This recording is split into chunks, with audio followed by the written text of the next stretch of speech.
Olá, meus seres, eu espero que todos muito bem. Chegamos. Nossa parte 3, playlist revisão UniOeste. Eu espero que tenha assistido a 1 e a 2 para você brilhar na prova da UniOeste no domingo. Mas antes de começarmos, se não é inscrito ou inscrito no nosso canal, inscreva-se, ative as notificações, deixe o seu like e o mais rápido possível chegaremos até você. Se tiver dúvida, manda aí antes da UniOeste. Respondo vocês e queremos acertar todas as questões de biologia ou que vocês façam esse último vestibular e depois vaga na universidade. Começamos com genética. Se nós pensarmos em genética, faz um tempinho aí que nós poderíamos ter um heredograma. Faz tempinho que não aparece. Na prova anterior, ano passado, tipos sanguíneos, e aqui eu fiz algumas separações, principalmente pensando nas leis de Mendel e heredograma. Se você olhar para genética, aquilo que é hereditário. Então, se a prova falar em ervilhas dihíbridas ou duplo heterozigóticas, você lembra que isso aqui é um par de cromossomo homólogo. Então, você tem um par de homólogos, cromossomos do mesmo par. Essa estrutura aqui é o centrômero, eles têm a mesma posição de centrômero. Genes, alelos, azão, azinho, formas mutantes. Alelos ocupam o mesmo locus. Isso aqui, alelos diferentes, heterozigoto, alelos diferentes. Então, duplo hétero ou dihíbrida. Mas você pensa comigo, genética, estudo da hereditariedade. Você tem duas letrinhas aqui, você vai produzir o gameta e o gameta só tem uma delas. Então, azão, azinho, azão, bezão, bezinho, bezão. Se o indivíduo é duplo heterozigótico, ou seja, azão, azinho, bezão, bezinho, ele vai produzir 25% de gametas azão, bezão, 25% de azão, bezinho, 25% azinho, bezão, 25% azinho, bezinho. Senhor, mas ele pediu para cruzar uma ervilha dihíbrida com outra dihíbrida. Pega esse aqui, coloca os gametinhas da outra ervilha e monta aquela tabelinha que tinha 16 genótipos. Azão, azão, bezão, bezão, azão, azão, bezão, bezinho, até o azinho, azinho, bezinho, bezinho. E aí você tinha aquela famosa proporção fenotípica da segunda lei de Mendel, que era 9, 3, 3, 1. Quando você cruza ervilhas dihíbridas, 9 em 16, 3 em 16, 1 em 16. Proporção fenotípica da famosa segunda lei de Mendel quando você tem o cruzamento entre indivíduos dihíbridos. Ok? Vale para ervilha, vale para humano, vale para qualquer coisa. Então, pensa basicamente nisso. Boa!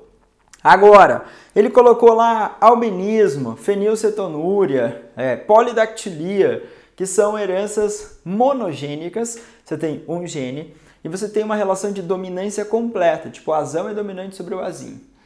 Agora, eu vou analisar heredogramas. Esse heredograma aqui, se ele falar que é uma doença, uma patologia, uma enfermidade, enfim, algo ou uma característica determinado por genes autossômicos, são comuns ao sexo biológico masculino e feminino. Agora, mesma probabilidade de ocorrer em ambos. Agora, ele colocou no heredograma.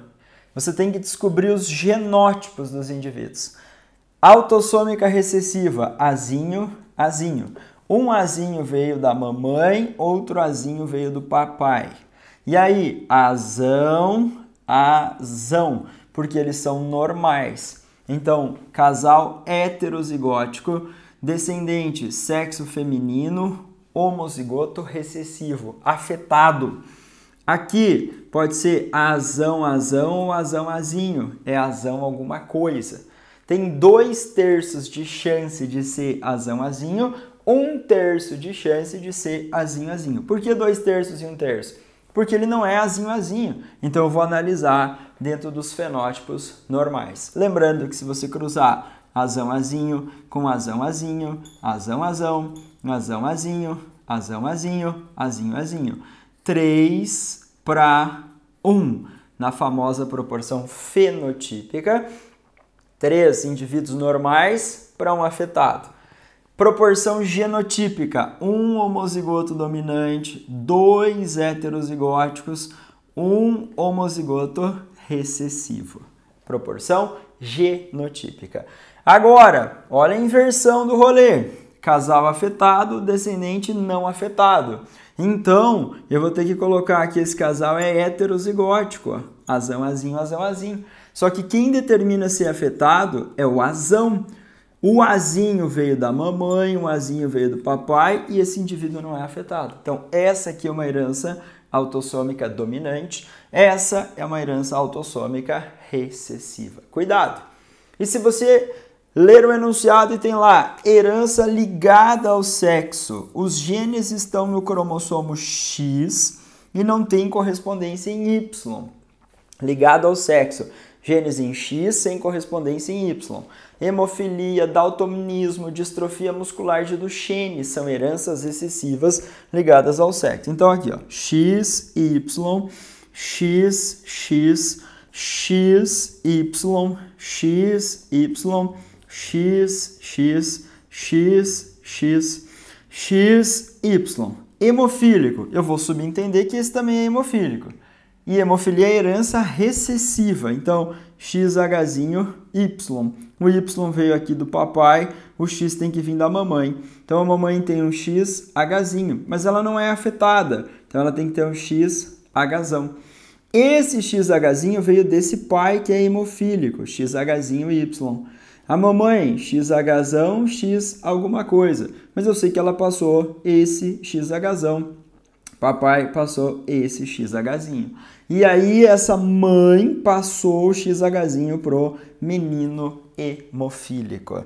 Desse lado, XHzão Y, XHzão X alguma coisa, e aqui vai ter que ser XHzão Y normal. Perceba o genótipo de um indivíduo não afetado pela hemofilia e aqui um indivíduo afetado pela hemofilia. Perceba a diferença do genótipo desses indivíduos, ok? Herança recessiva ligada ao sexo, hemofilia, daltonismo. Transgênicos são espécies que receberam genes de outras, ok? Nós conseguimos manipular soja e outros vegetais para aumentar essa produtividade. A gente conseguiu produzir substâncias como agrotóxicos, jogar nessa produção, eliminar as pragas, eliminar a vegetação indesejada e aí as plantinhas crescerem e se desenvolverem.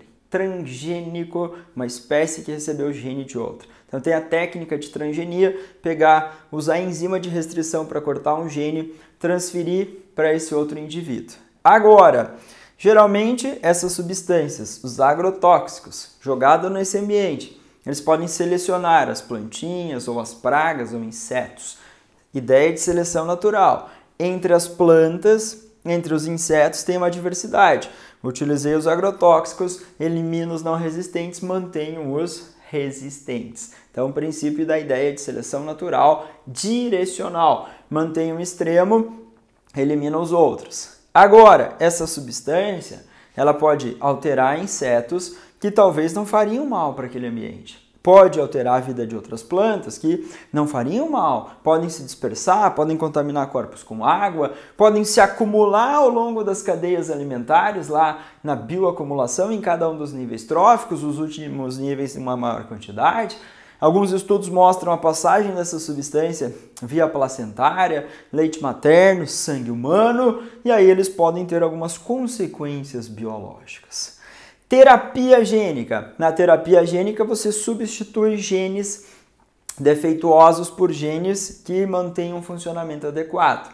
Então a gente pode pegar e identificar esse gene, cortar, separar e transferir um desses genes que vai fazer aquela expressão adequada. O que era a expressão? DNA para RNA, RNA proteína, o dogma central da tal da biologia. Transcrição e tradução na expressão gênica. Mas eu posso usar uma técnica muito legal chamada RT-PCR. RT, para você lembrar da transcriptase reversa, aquela enzima que existe em vírus como retrovírus. O HIV é um retrovírus que ataca os linfócitos TCD4. Tem a enzima transcriptase reversa, usa o RNA como modelo e aí constrói uma molécula de DNA. A gente consegue pegar essas ferramentas e fazer. A PCR, reação em cadeia da polimerase, vai significar você conseguir fazer cópias desse DNA, aquela duplicação que acontece lá naturalmente nas células. Aqui a gente acelera esse processo, faz cópias na PCR para ter uma quantidade adequada de material para fazer os estudos necessários. Então, genética e uns tópicozinhos de biotech para você lembrar para a prova da UniOeste. Ecologia, um carro-chefe aí na prova da UniOeste, principalmente com alterações ambientais, impactos ambientais, e você tem que associar esses impactos a algumas coisas. Então eu coloquei 3, 4 tópicos aqui como conceitos em ecologia. Uma população, conjunto de seres de uma mesma espécie que vive numa mesma região ou área geográfica. Então se falar uma espécie reunida lá, isso é uma população. Taxas de natalidade, mortalidade, imigração e migração vão influenciar no crescimento populacional, ou para a população aumentar, diminuir naquele ambiente. Biocenose ou comunidade biológica, se a prova falar que você tem mais de uma espécie reunida lá. Capivaras, pássaros, jacarés, peixes, num corpo com água. Então você tem várias espécies que estão ali numa mesma região, uma comunidade ou biocenose. O habitat é o endereço, o local mais provável de eu encontrar uma espécie. O seu nicho ecológico é uma coisa multidimensional. São todos os fatores bióticos e abióticos que interferem na sobrevivência da espécie. É o modo de vida, é o que aquela espécie faz, como ela faz, com quem ela faz, o papel que ela desempenha naquele determinado ambiente. Então isso é o seu nicho ecológico. Um conceito extremamente amplo em relação à espécie.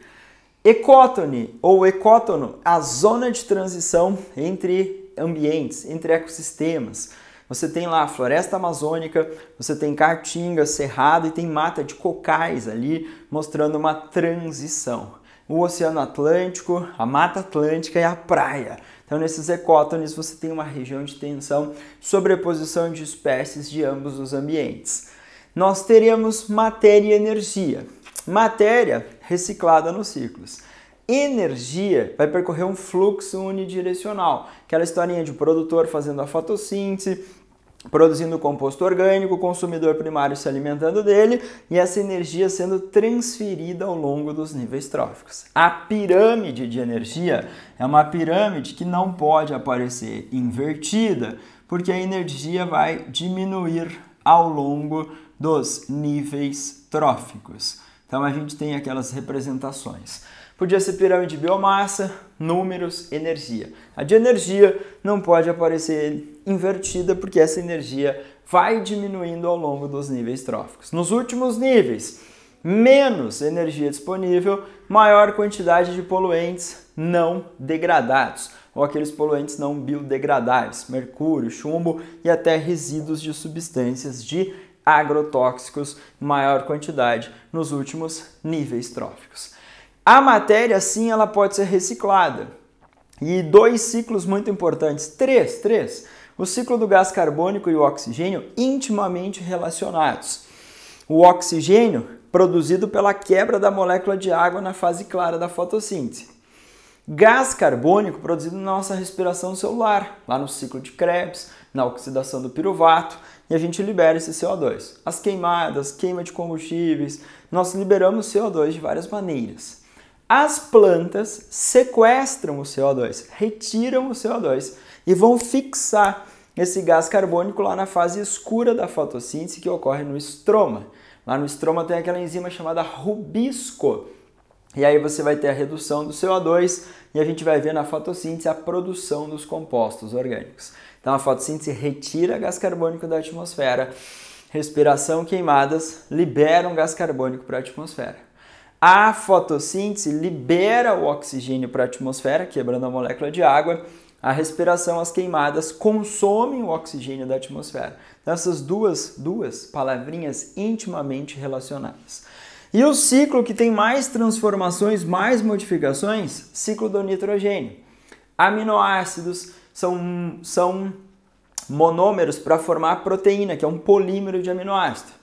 Nucleotídeo, lá tem base nitrogenada, adenina, timina, citosina, guanina, uracila. E essas bases produzidas a partir de nitrogênio. Então, ácidos nucleicos, proteínas são compostos orgânicos que têm muito nitrogênio e a gente vai precisar buscar. A atmosfera é a maior reserva de nitrogênio, 78, 79% da atmosfera. Esse nitrogênio vai ser fixado por bactérias livres no solo ou por bactérias fixadoras como a Rhizobium, que mantém uma relação mutualística com a raiz de leguminosas, como a soja. E aí, você transforma nitrogênio em amônia, no caso o íon amônio, NH4+. Esse íon amônio vai ser convertido em nitrito, NO2-, e o nitrito em nitrato, NO3-. Então aqui nós temos bactérias chamadas de nitrificantes, que fazem nitrosação, nitratação. Nitrosomonas, Nitrobacter, são gêneros específicos de bactérias que participam desse processo.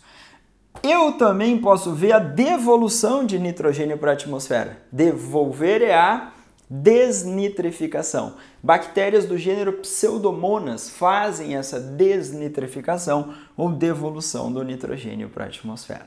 As plantas podem fazer uso do nitrogênio aqui nessa forma de amônia ou íon amônio e também absorver do solo os nitratos, lá na zona pilífera da raiz, NPK, nitrogênio, fósforo e potássio, macronutrientes aí que a planta retira do solo, importante para a sobrevivência dela.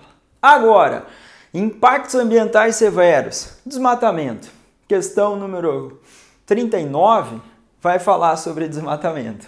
Nós teremos esse desmatamento com alguns impactos. Perda da biodiversidade. O primeiro impacto direto, plantas, animais, fungos, todos os seres, a microbiota do solo sofrendo alterações. Se eu queimar, ainda aumenta a liberação de CO2. Se eu deixar o solo lá desprotegido, erosões. Tirei a vegetação retira água do solo, joga para a atmosfera na transpiração e influencia nos ciclos de chuva.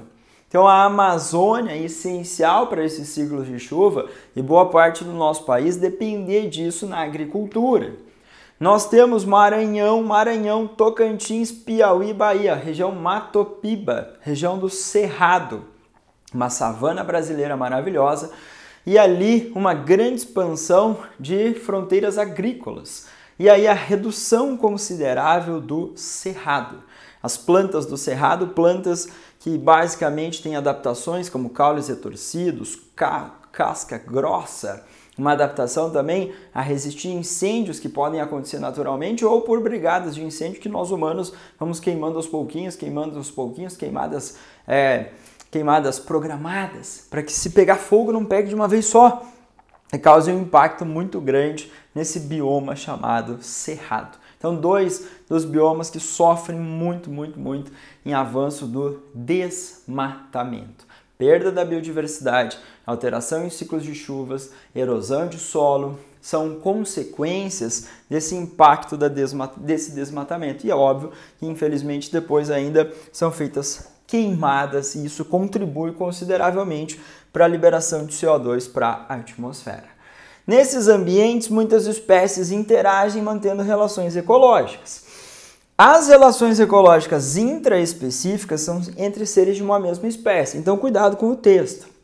Falou que tem uma orquídea, essa orquídea é visitada por uma espécie de abelha.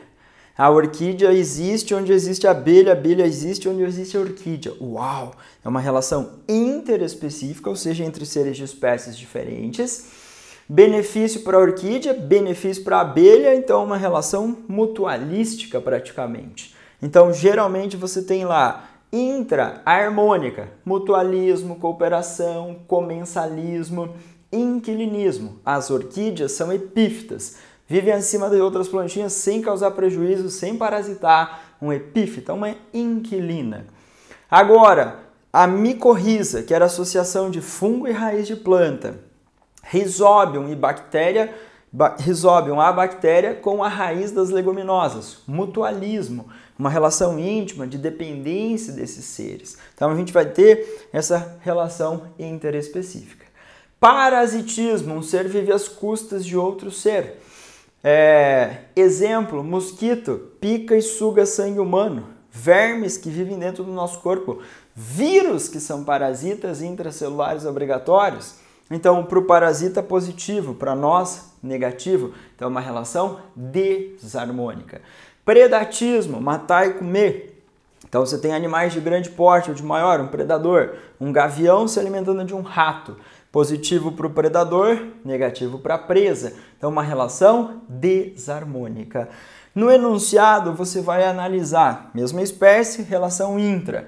Tem prejuízo para alguém? Desarmônica. Não tem prejuízo? Harmônica ou positiva. Então, cuidado com esses tópicos em ecologia para minha querida UniOeste. E evolução? Questões que envolvem evolução geralmente trazem um aspecto da seleção natural. Eu vou pensar um pouco antes. Eu vou pensar em evolução como sinônimo de mudança. Mudança. Tinha aquela genética de populações, lembra? Equilíbrio de Hardy-Weinberg. Frequência do alelo azão, 0,7. Quanto vale o azinho? O azinho vale 0,3. Alelo, azão 0,7, azinho 0,3. Passaram-se 100 anos, 0,3, 0,7. Opa, mudou a frequência, então a população está em evolução. O equilíbrio de Hardy-Weinberg é importante para isso. A gente consegue ver essas frequências dos alelos, identificar os fatores evolutivos. Para ocorrer o equilíbrio de Hardy-Weinberg, não pode ter mutação, não pode ter seleção natural, não pode ter deriva, não pode ter migração, tipo entrada e saída de indivíduos.